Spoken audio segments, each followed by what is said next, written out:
Bab 6857. Ketika bel tahun baru berbunyi, saat itu baru pukul 9 malam di Maladewa.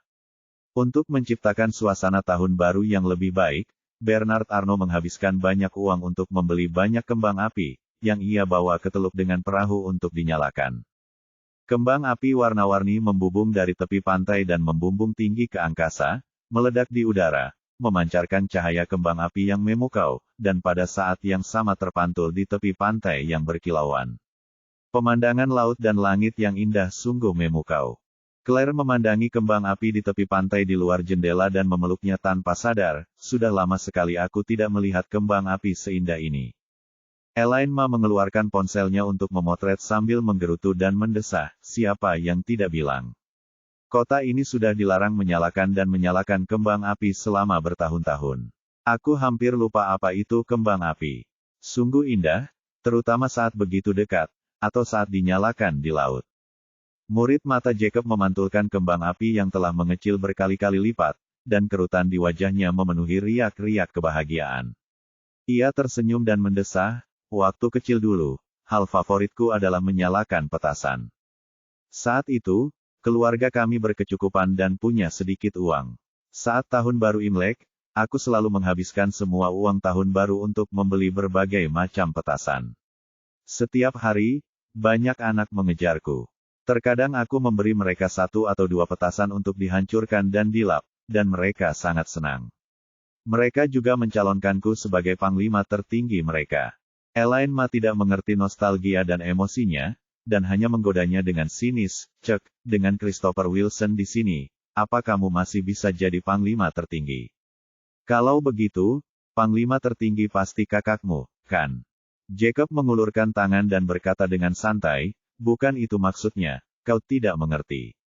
Kita berbeda usia, dan kita tidak berada di tim yang sama. Dia panglima tertinggi di komunitas, dan aku panglima tertinggi di timku." Elaine Ma sedang makan biji melon dan bertanya sambil tersenyum, "Dengan ide kecil saudaramu, apakah mereka sudah berpikir untuk merekrut timmu?" Jacob menamparkan pahanya dan berkata, "Hei, kau benar, dia selalu ingin merekrutku ke organisasi. Tapi aku tidak setuju. Aku memukulnya karena ini. Akan kukatakan apa yang kukatakan." Elaine Ma merenung, Christopher Wilson memang berpura-pura sejak kecil. Dia selalu ingin memanfaatkan orang lain. Jacob mengangguk dan mendesah, dia dimanja oleh ibuku sejak kecil. Dia menginginkan segalanya, entah itu miliknya atau bukan. Elaine Ma bertanya dengan rasa ingin tahu, "Wah, aneh.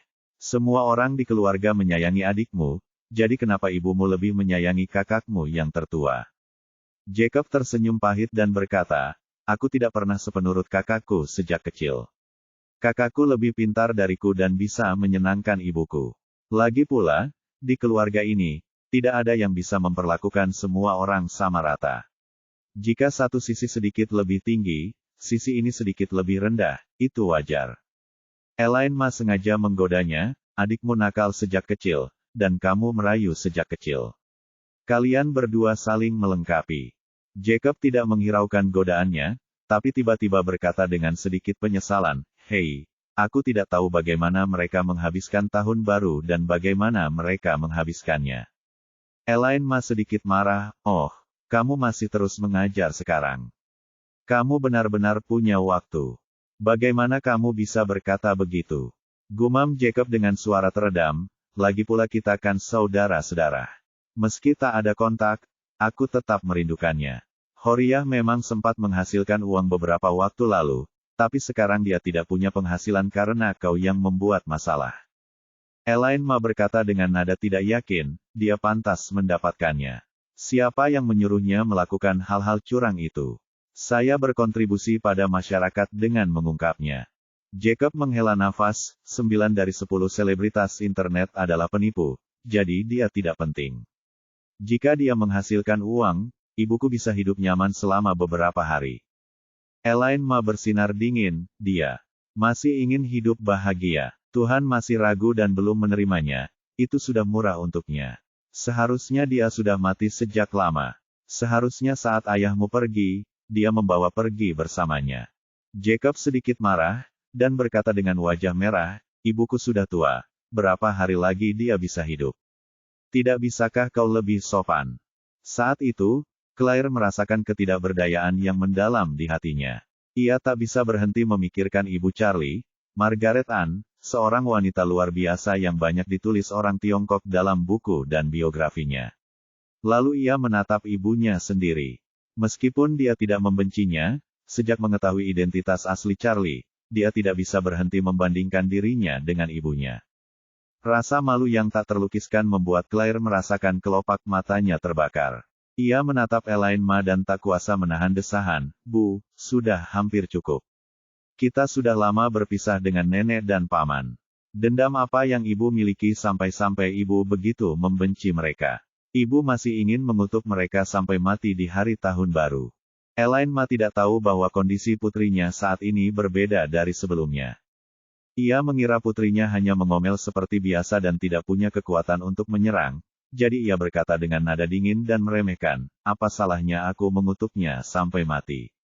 Kukatakan saja, aku tidak membunuh nenek tua itu dengan berpura-pura sendiri, jadi aku sudah orang yang sangat baik. Jika itu orang lain, nenekmu pasti sudah mati berkali-kali." Mungkin salah satu edisi pernyataan hari ini akan menceritakan kisah pembunuhannya. Setelah itu, ia mencibir dan berkata dengan nada sarkastis, "Sejujurnya, kakekmu adalah satu-satunya orang baik di keluarga Wilson. Beberapa tahun yang lalu, aku mengeluh tentang dia yang memaksa menantu yang baik padamu. Sekarang aku mengerti bahwa dia seharusnya melakukan ini demi kebaikanmu sendiri. Jika tidak, kita tidak akan hidup sejahtera. Logikanya, dia seharusnya hidup beberapa tahun lagi agar nenekmu meninggal lebih awal. Aduh, memang benar orang baik tidak berumur panjang, tetapi orang jahat berumur 1000 tahun. Elaine Ma selalu suka menunjukkan kefasihannya, dan curahan hatinya yang tak terkendali akan memberikan rasa senang yang mendalam. Selama bertahun-tahun, ketika ia dirundung di luar, ia pada dasarnya mengandalkan curahan hati di rumah untuk menebus emosinya. Terkadang, seseorang mungkin mengembangkan mentalitas untuk sengaja melawan orang lain. Contohnya, sekarang, dia hanya dengan santai mengejek nyonya tua Wilson, tetapi Jacob dan Claire berpura-pura menyalahkannya, jadi dia tidak bisa menahan amarahnya, jadi dia berpikir, "Oh, aku baru saja mengutuk orang tua itu sebentar, dan kalian berdua berani melawanku, jadi aku akan mengutukmu sampai mati." Saat emosinya memuncak, ia berbicara bagai menuangkan mesin, meluapkan amarahnya tanpa henti, "Sialan. Nenek tua itu sudah sering menindasku selama bertahun-tahun, dan nenek tua sialan itulah yang mematahkan kakiku. Kalau dia benar-benar mati suatu hari nanti, aku pasti akan membeli petasan seharga 20.000 yuan untuk merayakannya. Sekalipun dilarang di kota ini, saya tetap akan menyalakan petasan. Aku tetap akan menyalakan petasan meskipun aku ditangkap dan dijebloskan ke penjara selama beberapa hari. Aku hanya ingin nenek tua sialan itu tidak tenang bahkan setelah kematiannya." Claire yang biasanya penurut, tiba-tiba berdiri, menggebrak meja, dan berseru, "Cukup." Tindakan tiba-tiba ini tidak hanya membuat Jacob dan Elaine Ma takut, tetapi juga membuat takut banyak tamu di sekitar mereka. Claire kehilangan kendali atas emosinya. Tanpa mempedulikan mengejutkan orang-orang di sekitarnya, ia berdiri dan berjalan keluar dengan cepat. Melihat ini, Charlie buru-buru mengikutinya, hanya untuk mendengar Elaine Ma berbicara dengan keras kepala dari belakang, "Anak ini, sikunya selalu ditekuk keluar, sama sekali tidak memihakku." Saat Claire menutup pintu, air matanya tak henti-hentinya mengalir. Charlie mengikutinya dan melihatnya menangis. Ia segera bertanya dengan khawatir, "Istriku, ada apa?" Claire memegangi kepalanya dan berkata dengan keras kepala, "Tidak apa-apa. Aku baik-baik saja." Charlie menyadari ada yang tidak beres dan segera bertanya, "Kenapa kamu menangis?" "Ibu memang seperti ini. Sejujurnya, aku sudah terbiasa." "Seharusnya kamu sudah terbiasa lebih awal setelah bertahun-tahun." Claire tak kuasa menahan diri, dan ia pun menangis terseduh-seduh. "Aku tak ingin dia seperti ini seumur hidup. Aku hanya ingin dia sedikit membaik, menjadi sedikit lebih baik, dan tak putus asa. Kenapa dia tak bisa begitu? Dia sudah seperti ini selama hampir 30 tahun, dari masa kanak-kanak hingga dewasa. Dia telah mengalami begitu banyak kehilangan selama bertahun-tahun, tetapi dia tidak pernah benar-benar belajar dari pengalamannya. Selama bertahun-tahun, dia tidak pernah memperbaiki kesalahan dan masalahnya.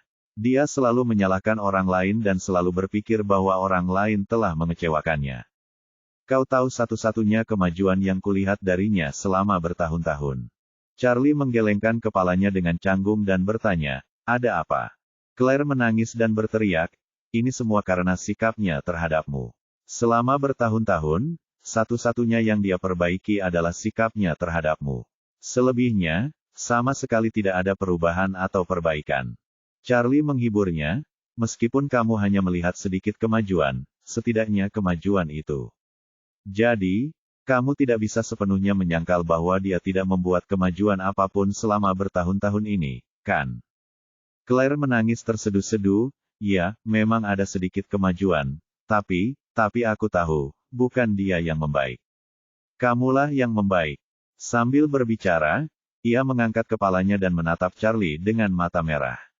Air mata tak henti-hentinya mengalir, dan ia tersedak lalu berkata, itu karena kemampuanmu semakin kuat, jaringan pertemananmu semakin luas, dan penghasilanmu semakin bertambah, jadi dia memanggilmu menantu yang baik dan tak lagi berani menghina dan menghinamu seperti dulu. Pada akhirnya, dia tetaplah dirinya yang dulu, yang tak pernah berubah. Pada saat ini, emosi Claire benar-benar hancur. Ia berjongkok di tanah, membenamkan wajahnya di antara kedua lengannya, menangis sejadi-jadinya, dan seluruh tubuhnya gemetar. Charlie tidak mengerti. Dia selalu merasa Claire seharusnya tidak terlalu sensitif. Kata orang, terlalu banyak kutu tidak akan gatal. Dia telah bekerja keras pada Elaine Ma selama 5 atau 6 tahun dan telah sepenuhnya kebal terhadap gigitannya. Mengapa Claire tiba-tiba kehilangan akal sehatnya setelah tinggal bersamanya selama 30 tahun? Jadi dia berspekulasi bahwa jelas ada yang salah dengan kondisi Claire, dan hilangnya kendali yang tiba-tiba itu tampaknya tidak sepenuhnya berkaitan dengan Elaine Ma. Tetapi dia tidak dapat mengetahui apa alasannya. Beberapa hal dalam hidup memang seperti ini, seperti soal matematika yang salah satu kuncinya hilang. Anda tahu ada yang salah, tetapi Anda tidak tahu apa yang salah, dan Anda tidak bisa menebak solusi dan jawaban yang tepat.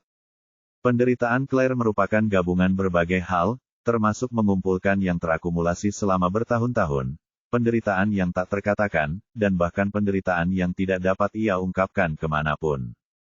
Berpikir bahwa dia akan menghilang dari dunia Charlie dalam sebulan lagi, dia merasa semakin tersiksa. Pada saat ini, dia adalah orang yang paling kesepian di dunia. Charlie yang lambat dalam respon emosional, tidak mengerti alasan sebenarnya di balik gangguan emosional Claire. Dia hanya merasa Claire mungkin akan hancur suatu hari nanti setelah bertahun-tahun bertahan dengan nilai-nilai dan gaya Elaine Ma.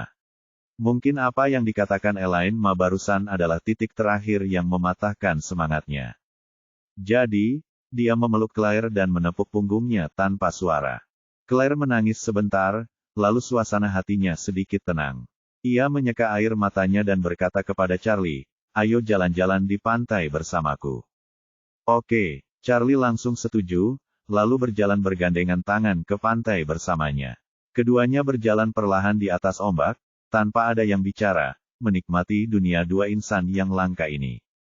Saat ini, gala festival musim semi akan segera berakhir. Banyak tamu telah keluar dari restoran dan kembali ke kamar masing-masing. Pada saat yang sama, di Pulau Pangkalan Masyarakat Warriors dan Victoria menyaksikan gala festival musim semi dalam diam, lalu berkata kepada Wu Tianlin dengan seringai di wajahnya, sejak keluarga Wade dan keluargaan berdamai, tindakan mereka menjadi semakin agresif. Mobil Changying yang mereka buat ini benar-benar seperti duri dalam dagingku. Wu Tianlin segera berkata, Tuan Ying, Changying otomobil saat ini sedang dalam tahap pengembangan dan konstruksi. Apakah Anda ingin mengatur beberapa agen untuk datang dan melakukan kerusakan? Victoria melambaikan tangannya dan berkata, aku tahu keluargaan ada di Tiongkok. Jika aku mengirim ketiga tetua ke sana, kemungkinan besar aku akan membunuh mereka semua. Tapi aku tidak mengambil tindakan apapun karena, pertama, aku tidak tahu seberapa dalam musuh misterius itu. Kedua, Nicholas An, si rubah tua, sekarang berinvestasi besar-besaran di Tiongkok. Jika aku menyentuhnya, atau bahkan membunuh seluruh keluarganya, maka kiamat masyarakat Warriors dan akan tiba. Wu Tianlin bertanya, Tuan Ying, jika Anda tidak menemukan cara untuk melakukan sesuatu, keluarga An dan Wade sangat terkenal, saya khawatir orang-orang ini akan mengganggu kedamaian Tuan Ying. Victoria tidak dapat menahan diri untuk menggertakkan giginya. Apa yang dikatakan Wu Tianlin adalah duri dalam hatinya. Dengan tatapan mata yang tajam dan ekspresi yang sangat muram, ia berkata, selama bertahun-tahun, setelah Margaret An dan Chang Ying Wade meninggal, keluarga An dan keluarga Wade selalu bersikap rendah hati. Aku selalu curiga bahwa Margaret An masih hidup, jadi aku tidak membunuh kedua keluarga itu selama ini. Sebaliknya, aku mengirim para cendekiawan ke keluarga An untuk menanyakan kabar tersebut. Tapi aku tidak menyangka bahwa setelah 20 tahun, keluarga An tidak mendapat kabar bahwa Margaret An masih hidup. Pada titik ini, Victoria mengerutkan kening dan berkata dengan suara dingin, kalau orang lain, mereka pasti akan berpikir mereka terlalu khawatir, atau Margaret An sudah mati di tangan Jermo, tapi aku tak pernah berani bersikap santai. Aku selalu merasa dia pasti masih hidup, dan pasti sedang berusaha keras membalas dendam padaku secara diam-diam. Kemudian, aku mencoba menghabisi keluarga An 2 kali, hanya untuk memaksanya muncul, tapi dia tidak muncul, malah muncul orang misterius yang sangat kuat. Sekarang permainan catur ini menjadi semakin rumit. Wu Tianlin berlutut dengan satu kaki dan berkata dengan hormat, Tuanku, jika Margaret An tidak muncul dan tidak ada petunjuk tentang pria misterius itu, saya sarankan Anda bertarung sampai mati. Victoria bertanya padanya, mengapa kamu berkata begitu? Wu Tianlin mengepalkan tinjunya dan mengangkatnya tinggi-tinggi, lalu berkata dengan lantang, Tuan Ying. Aku tahu Margaret An dan Maria Lin mungkin menyimpan rahasia untuk membuatmu abadi selama 1000 tahun. Aku berani mengatakan sesuatu yang pantas dihukum mati.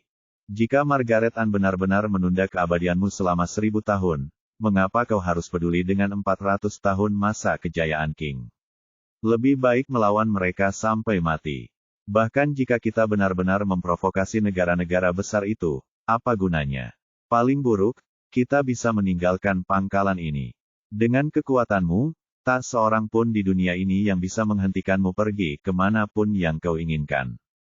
Victoria menatap Wu Tianlin, sekilas keterkejutan terpancar di matanya. Keluarga Wu telah menjalani kehidupan yang baik terlalu lama, dan banyak orang takut mereka akan bertindak gegabah dan merugikan seluruh keluarga Wu. Hanya Wu Tianlin yang bermaksud bahwa ia mungkin juga menyeret seluruh masyarakat Qing ke dalam air. Inilah yang saya inginkan. Victoria sudah lama berpikir bahwa karena ia tidak bisa mendapatkan pil Baizuan Qianhui, harapan hidupnya hanya tinggal beberapa dekade lagi. Tak masalah jika ia tidak bisa menemukan Maria Lin. Margaret An bisa kabur, tapi ia sendiri tak bisa kabur. Jika Margaret An tidak muncul lagi, apa yang akan terjadi jika ia membunuh seluruh keluarganya? Bahkan jika dua kekuatan besar Timur dan Barat ingin bergabung untuk membasmi perkumpulan Warriors dan, apa yang akan terjadi? Ketika harapan hidupnya hampir berakhir, ia tak peduli lagi. Jika memang ia akan mati, akan lebih baik jika ia membunuh lebih banyak orang sebelum ia mati. Maka, ia berkata kepada Wu Tianlin, Tianlin, mulailah beradaptasi. Aku akan menunggu Margaret An paling lama 3 tahun lagi. Jika dia masih tidak muncul setelah 3 tahun, aku akan memusnahkan keluarga An dan Wade, tanpa menyisakan keturunan langsung. Wu Tianlin segera berkata dengan lantang, aku mematuhi perintahmu.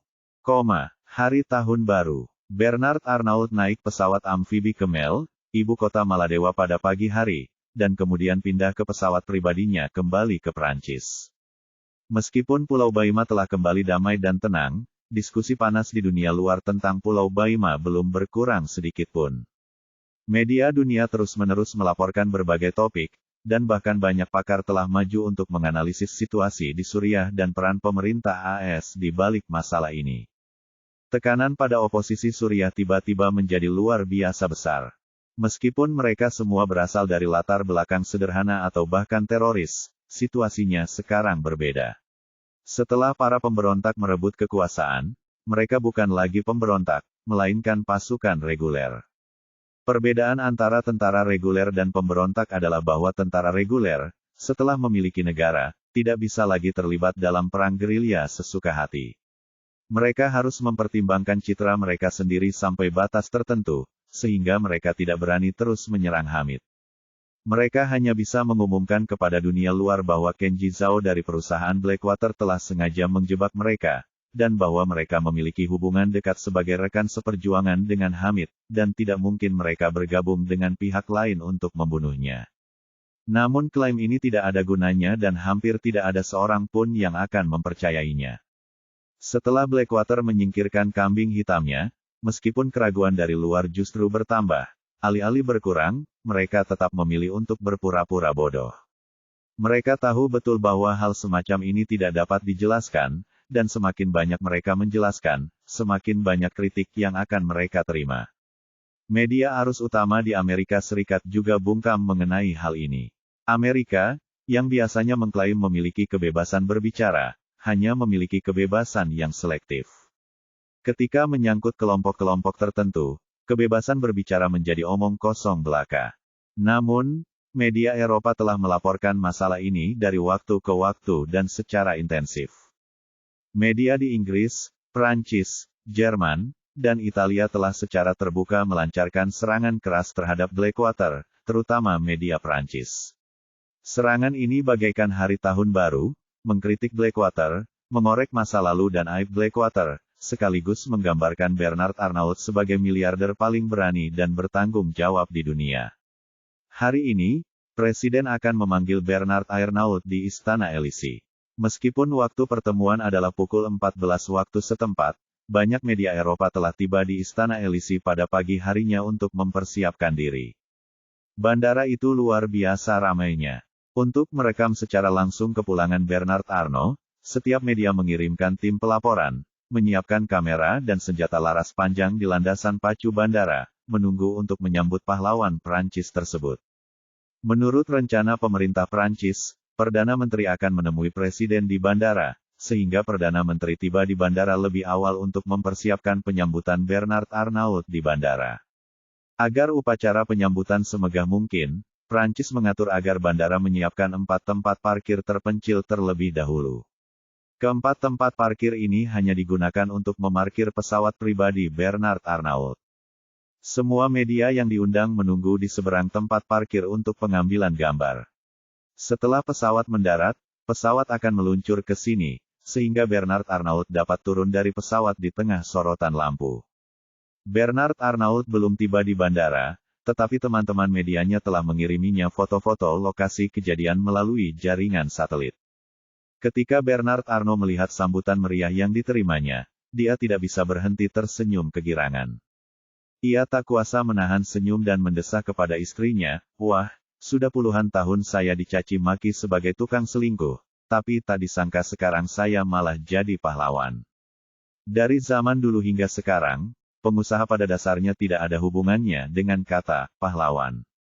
Bill Gates pernah menjadi orang terkaya di dunia selama bertahun-tahun dan menghabiskan begitu banyak uang. Di masa mudanya, ia hanya membangun citra dirinya sebagai orang yang mengubah dunia dengan teknologi, tetapi hal ini tidak mencegah runtuhnya citranya di tahun-tahun berikutnya. Faktanya, tidak ada kekayaan yang muncul begitu saja di dunia ini. Setiap orang super kaya bagaikan ratu semut di kerajaan semut.